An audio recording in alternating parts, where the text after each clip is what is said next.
Industri dan pembuatan adalah bidang yang berkaitan dengan pelbagai amalan pembuatan serta penyelidikan dan pembangunan sistem, proses, mesin, alat dan perlengkapannya.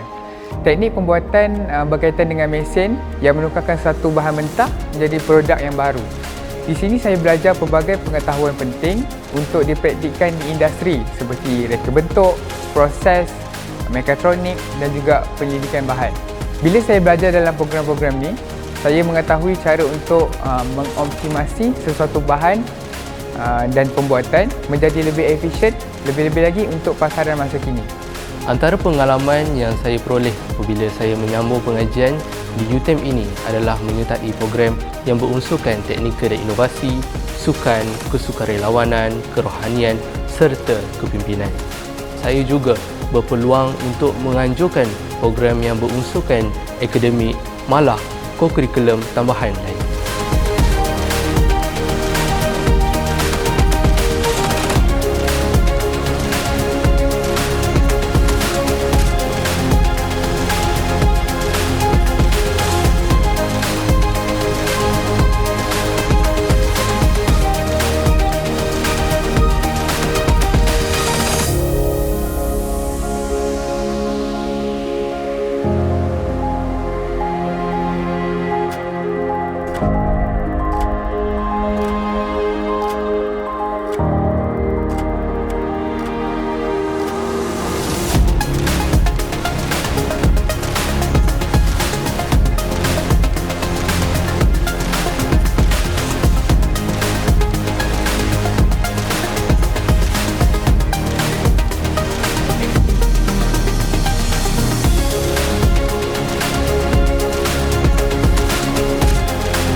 Kami melengkapi pelajar kami dengan kemahiran yang penting, iaitu kemahiran praktikal, boleh diaplikasikan dan terkini memastikan mereka bersedia untuk industri dari hari pertama.